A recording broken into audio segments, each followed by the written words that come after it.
la majorité des personnes que je retrouve ici, tous on se connaît très bien. Je ne suis pas un visiteur, je suis un fils de la maison. Amen. Amen. Amen. Bien aimé, on se connaît quelque part, je me souviens. Je ne sais pas où. Il est où le frère Dali, le pasteur Dali? Il ne me voit pas.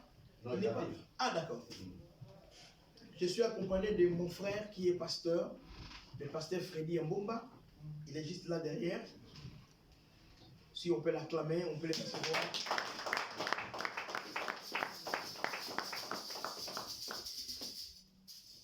Prophète Kaloula, frère Eric, papa Dali, ce sont des compagnons d'élite. On a galéré ensemble. On a mangé des pilchards avec les Maldés sur la PMB ensemble en Grèce.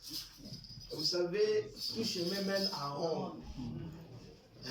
Tout chemin mène à Rome. Le problème, c'est d'arriver à Rome.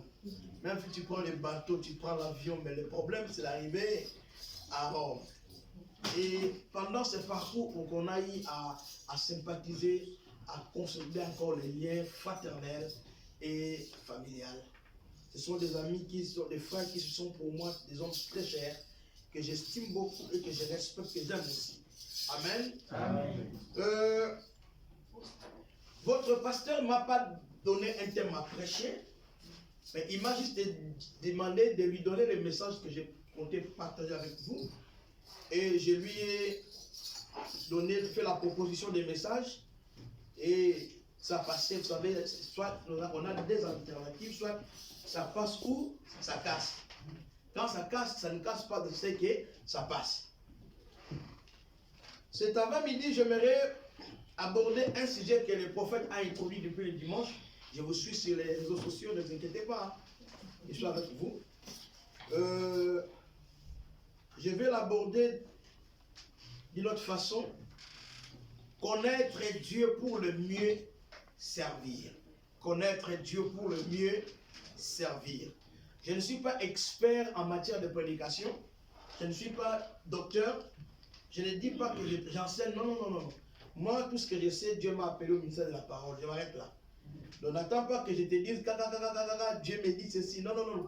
Ça, c'est une exclusivité de votre pasteur. Lui, c'est un prophète. Amen. Amen. Moi, je prêche. Après, je prêche, je béquisse. Je modère. Après, je m'en vais. Nous allons prendre le livre de 1 Samuel chapitre 2, versets 12 à 13. 1 Samuel. Je ne suis pas un versologue, c'est eux qui donnent beaucoup de versets, mais je vais donner quand même beaucoup de versets aujourd'hui. 1 Samuel chapitre 2, versets 12 à 14. Je vais lire 1 Samuel chapitre 2, versets 12 à 14. Est-ce que vous y êtes? La Bible dit, les fils d'Élie étaient des hommes pervers.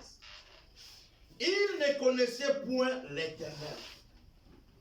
Et voici quelle était la manière d'agir de ces sacrificateurs à l'égard du peuple. Lorsque quelqu'un offrait un sacrifice, les serviteurs du sacrificateur arrivaient au moment où l'on faisait cuire la chair. Tenant à la main une fourchette à 3 dents, il piquait dans la chaudière, dans les chaudrons, dans la marmite ou dans les pots. Et tout ce que la fourchette amenait, le sacrificateur le prenait pour lui. Parole du Seigneur. Amen. Je vais vous donner 4 ou 5 versets par rapport qui soutiennent notre message. Le thème, n'oubliez pas que j'avais dit que connaître Dieu pour le mieux servir. Je ne sais pas si je peux l'appeler prédication, je ne sais pas. C'est à toi de juger ça, si c'est réellement ça sera une prédication, une information, un rappel ou une interpellation ou un enseignement, je ne sais pas. Le verset que nous venons de lire commence par le fils d'Élie. Qui était Élie? Élie était sacrificateur. Et Élie, c'est lui, il fut sacrificateur au temps de Anne. la mère de Samuel, la Bible dit qu'il avait des enfants, des fils. Et ces fils, la Bible dit qu'ils ne connaissaient point l'Éternel. Et la Bible commence à décrire, que Dieu te bénisse. J'étais juste tout à l'heure. Et la Bible décrit tout ce qu'il faisait. Vous savez, les problèmes que nous rencontrons aujourd'hui dans nos églises, dans notre communauté, c'est parce que les gens servent l'Éternel, mais en réalité, ils ne les connaissent pas. La Bible dit, les fils du sacrificateur Élie ne connaissaient point Dieu. Tu peux naître dans une famille où papa est archi-mono-bishop, maman est archi-prophétesse titulaire.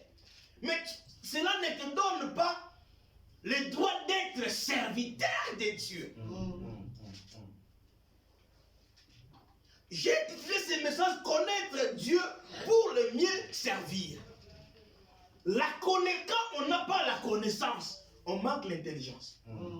Je vais vous le démontrer, vous donner même la référence biblique qu'il est dit. Les fils d'Élie, la Bible dit que leur père était avancé en âge. Vous savez, lorsqu'on avance en âge, on commence à perdre certaines facultés. On ne voit plus bien, on n'entend plus bien, tout qu'on sort. Même la couleur des peaux change, hein, c'est tout ce dont vous allez remarquer. Alors, ces fils qui ont grandi dans les temples, dans l'œuvre de Dieu, mais vous allez comprendre que malgré qu'ils sont nés au temple, mais ils ne connaissaient point Dieu. Beaucoup de gens sont prétentieux de dire que je sers Dieu, mais en réalité, ils servent Dieu qu'ils ne connaissent pas. Quand on ne connaît pas quelque chose, on ne peut pas les servir. Quand on ne connaît pas quelque chose, on n'a pas l'information. Ils faisaient n'importe quoi, comme disent les Français,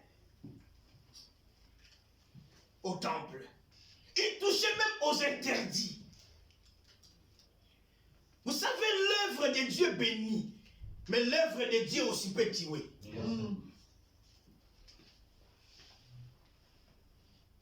Ma démarche, c'est avant-midi, je suis venu interpeller quelqu'un. Je suis venu pour t'encourager. Parfois, tu étais découragé de servir Dieu. Mais j'aimerais te dire que peut-être que tu as eu des dégoûts suite au comportement. Vous savez, je vais ouvrir une parenthèse. Les réseaux sociaux ne sont pas des cultes. Je ne te dis pas de suivre les messages dans les Facebook, YouTube. Mais j'aimerais te dire, l'église n'a rien à voir avec Facebook. Yes. Le fait que tu es tout le temps connecté au Facebook, cela te poussera à faire une comparaison entre ton pasteur avec celui qui prend aux réseaux sociaux. On ne peut pas servir Dieu sans les connaître, bien-aimés. Moi, je suis très sérieux. C'est comme si c'est le dernier niveau de sérénité que je dispose à moi. Nous avons toujours des problèmes. Dans nos églises, en France, les églises dites de la communauté congolaise, quand les gens viennent à l'église, ils viennent en famille. Lorsqu'il y a un problème, la femme dit, parce que souvent, la porte d'entrée pour détruire les misères de pasteurs, ce sont les femmes. Quand ça se passe mal, la femme du pasteur a pris sa carte de séjour et elle a donné à une soeur. La soeur, quand elle vient à l'église, elle vient avec ses copines, avec sa famille. Donc en réalité, la motivation qui la pousse à amener les gens à l'église, c'est la carte de séjour de la femme du pasteur. Le jour où il y a des problèmes, la femme du pasteur lui dit qu'on a dépassé les niveaux, alors on ne pourra plus continuer à travailler avec des personnes avec la carte de séjour et elle ne vient plus à l'église. Elle prend tout le monde. Tout la moitié à ça. Donc tu venais à l'église, mais en réalité, tu ne connaissais pas Dieu. Non, tu ne connaissais pas Dieu. Tu peux faire de longues prières. Vous savez quoi, les pharisiens, ils faisaient de longues prières. Quand ils priaient, Seigneur, regarde-moi. Et lui, là, moi je gêne, moi je prie, moi je donne les dîmes. Mais en réalité, donner la dîme, prier beaucoup, gêner, ne te donne pas le droit de connaître Dieu. Yes. Quand on ne connaît pas Dieu et que tu pries beaucoup, tu deviens un religieux. Tu deviens un religieux. connais Dieu, ma réalité, on nous parle. Quelqu'un qui a la connaissance de Dieu, quand son pasteur tombe dans la publicité, il ne fuit pas l'église. Il va porter sa corde devant l'Éternel pour dire Seigneur, c'est l'homme de Dieu que tu nous as donné. Il a besoin d'être relevé. C'est de relever. Mais quand on n'a pas la connaissance de Dieu, quand un homme de Dieu trébuche, je ne parle plus à cette église-là. D'ailleurs, c'est une église de Congolais. Il n'y a pas une église de Congolais. Jésus a dit à Pierre, tu es Pierre. Tu sais que tu peux bâtir mon église. En grec, il voulait dire quoi? Il voulait dire tu es roc. Sur les rochers, je bâtirai mon église. Cela veut dire quoi? Jésus, c'est lui le rocher des âges. Il va s'asseoir sur les rochers. La Bible dit, Salomon est en train d'expliquer, il dit, il y a 4 choses que je ne comprends pas. Il parle de la trace de l'aigle. Après, il dit, la trace du serpent sur les rochers. Cela veut dire, quand le serpent passe sur les rochers, il laisse des traces. Alors Jésus est venu, il a trouvé Pierre. Il a compris que les rochers, les serpents étaient passés sur les rochers. Il a laissé une trace. Quand il vient, qu'est-ce qu'il fait? Jésus va s'asseoir sur les rochers, là où les serpents va laisser une trace. Car, aïe, my God, ce n'est pas ce que je voulais poser ce matin. Aïe, aïe, aïe, aïe.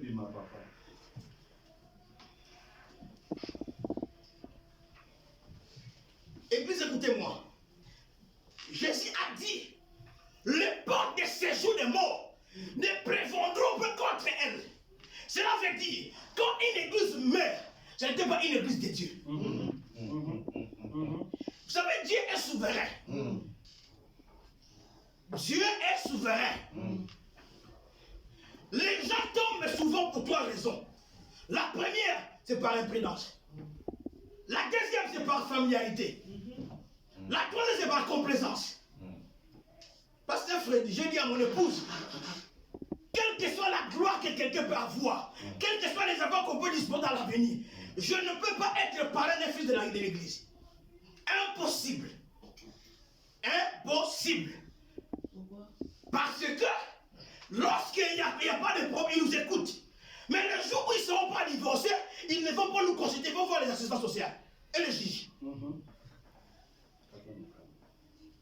Allez chercher un parrain ailleurs. De toutes les façons, on peut se marier sans parrain. Amen. C'est la religion, ça. Quand il y a la familiarité à l'église, les gens oublient que l'objectif, c'est l'église. L'objectif, c'est Christ. Il allait voir Jésus. Le pasteur, là, c'était l'intermédiaire qui nous aide à voir Jésus. Les Grecs ont quitté la Grèce pour aller voir Jésus. Lorsqu'ils arrivent, ils vont dire à Alexandre, nous voulons voir Jésus. Quand nous venons à l'église, le pasteur est là pour nous montrer Jésus par autre chose. God bless you.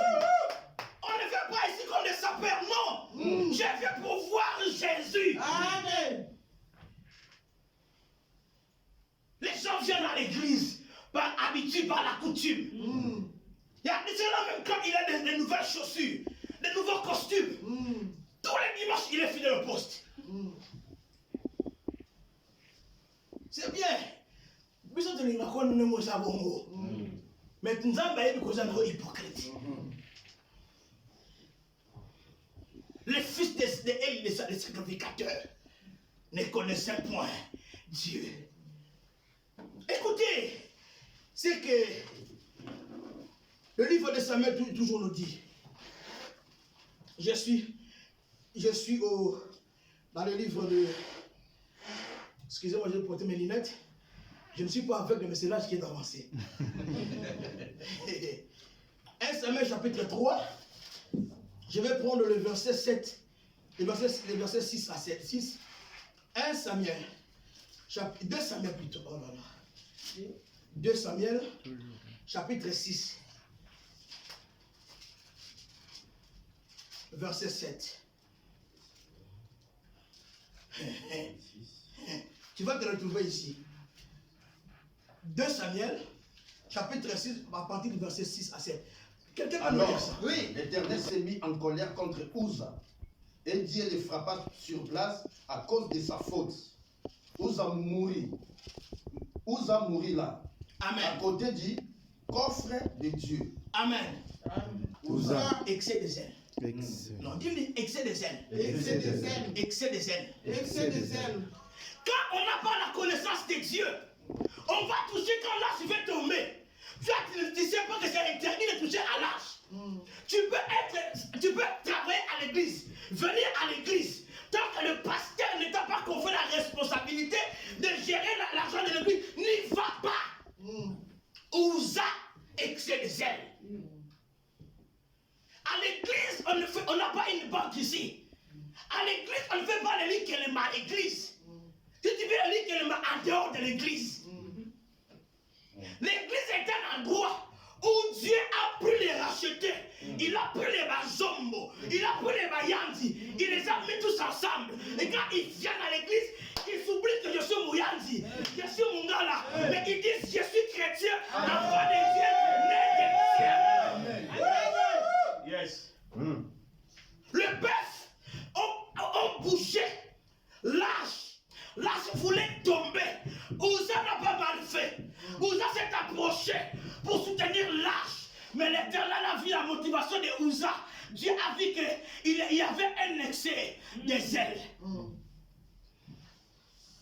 savez comment on reconnaît les Congolais et les Angolais en France? Les Congolais qui sont dans sa ville, ils portent plusieurs couleurs. Les Congolais de Kinshasa, quand ils portent les pantalons, les chemises, les t-shirts, ils doivent avoir des dessins. Les Congolais, les Angolais, les Angolais d'origine, hein, Congolais par transition. Quand ils arrivent en Europe, vous savez comment on les reconnaît, surtout les femmes. Les mèches doivent être colorées. Et quand tu discutes avec eux, ils connaissent tout. Je ne dis pas tous les Angolais, hein. Je parle des Congolais. Uza, notre estimé bien-aimé, Uza a voulu soutenir l'arche. Uza ne savait pas que dans l'arche, il y avait la présence de Dieu. On ne soutient pas Dieu. Dieu est infaillible. Il ne tombe pas. La Bible dit, il n'a ni ombre de variation. Il ne change pas. Il est le même. Hier, il était Elohim. Aujourd'hui, il est Elohim. Demain, il sera Elohim. Il reste le même. Même quand il fait froid, Dieu reste le même. Quand il fait chaud, Dieu reste le même. Vous a dit, je veux soutenir les lâches. Dieu a compris la mauvaise motivation. Tu donnes l'argent à l'église parce que tu es bien avec le prophète. Le jour où le prophète va t'engueuler, tu donnes plus les enfants dans l'église. Tu es religieux. Tu ne connais pas Dieu. Uza, excès de zèle. Dis-le, Uza, excès de zèle. Uza, excès de zèle. Lorsqu'on ne connaît pas Dieu, on n'a pas la connaissance de Dieu, on va mélanger. Tu vas croire qu'il faut coucher avec toutes les sœurs de l'église. Parce qu'on ne connaît pas Dieu. Tu vas confondre ta femme avec les filles de l'église. Lorsque tu ne connais pas Dieu, tu vas te permettre d'appeler un pasteur de l'église. Quand il vient, tu achètes un billet, tu lui réserves un hôtel, tu prends une sœur de lui, tu lui dis, va coucher avec cet homme. Et je vous dis des réalités. Je ne parle pas des Maroc, ici en France, dans la région parisienne. Qu'est-ce que c'est fait? Lorsque tu n'as pas la connaissance de Dieu, les prophètes à Gosoukolo m'a fait un mille. Moi aussi, quand tu n'as pas la connaissance de Dieu, le prophète va te dire, je vais coucher avec toi pour te donner les enfants. Parce que c'est faux, c'est archi faux. La Bible dit, tu me serviras. Je bénirai ton père, je bénirai ta nation. Et il n'y aura ni une femme stérile, ni une femme qui avorte. Le problème, c'est que certains Dieu qui te connaît, et quand je sers Dieu, ma tabi, si la belle fille d'aller, à couper sa ngabana,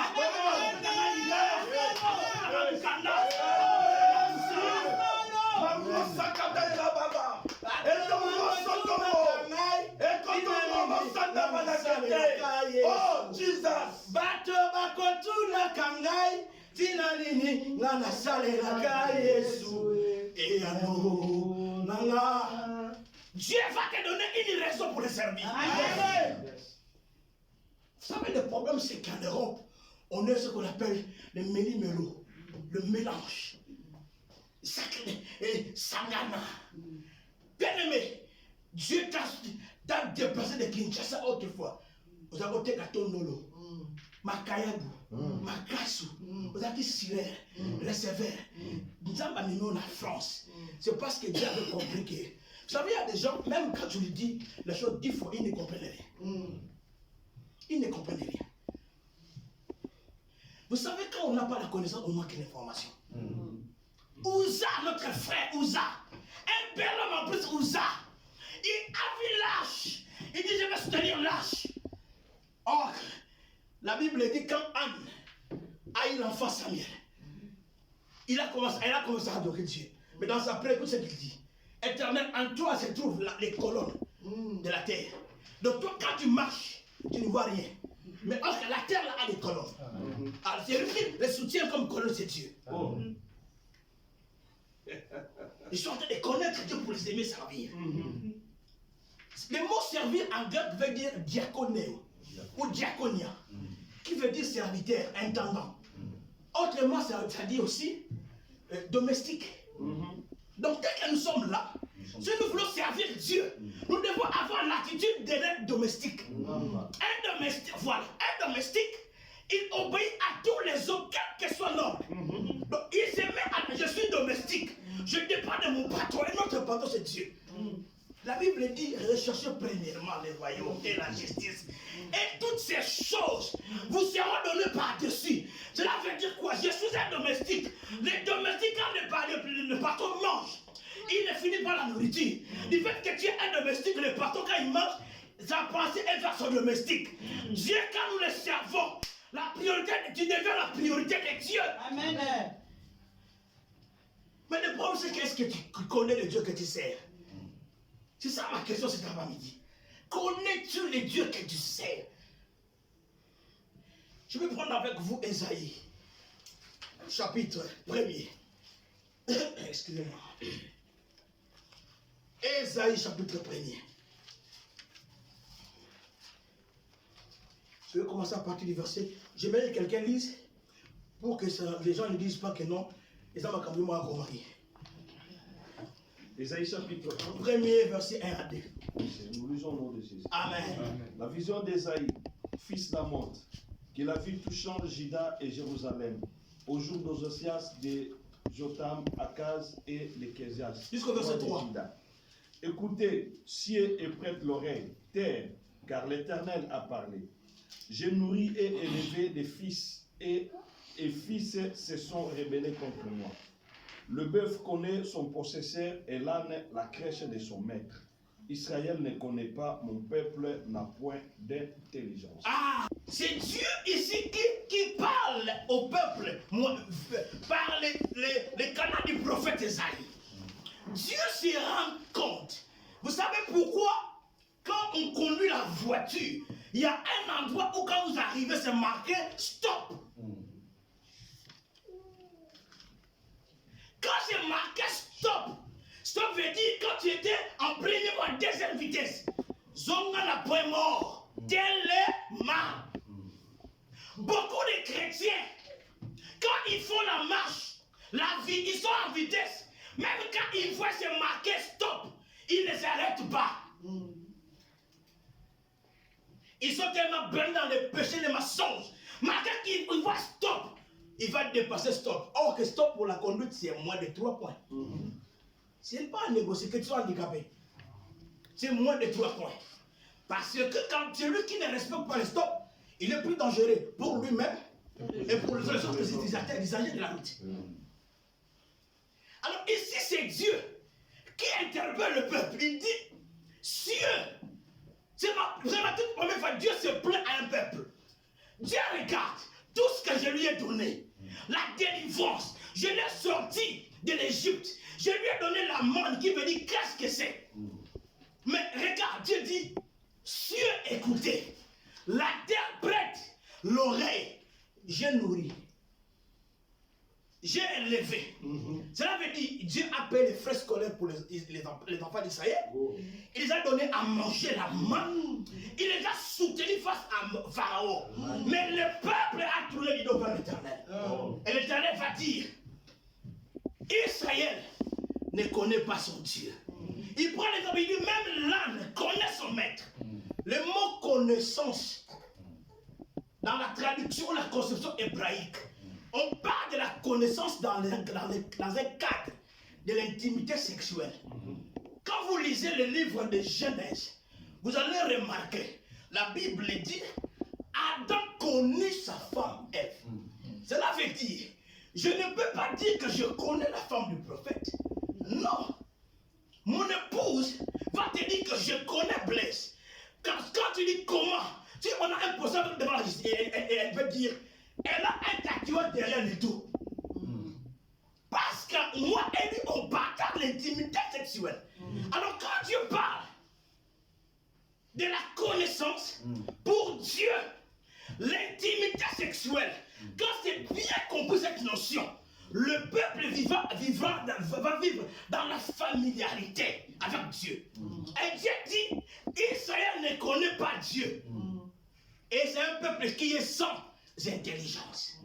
Quand on n'a pas la connaissance, on n'aura pas l'intelligence.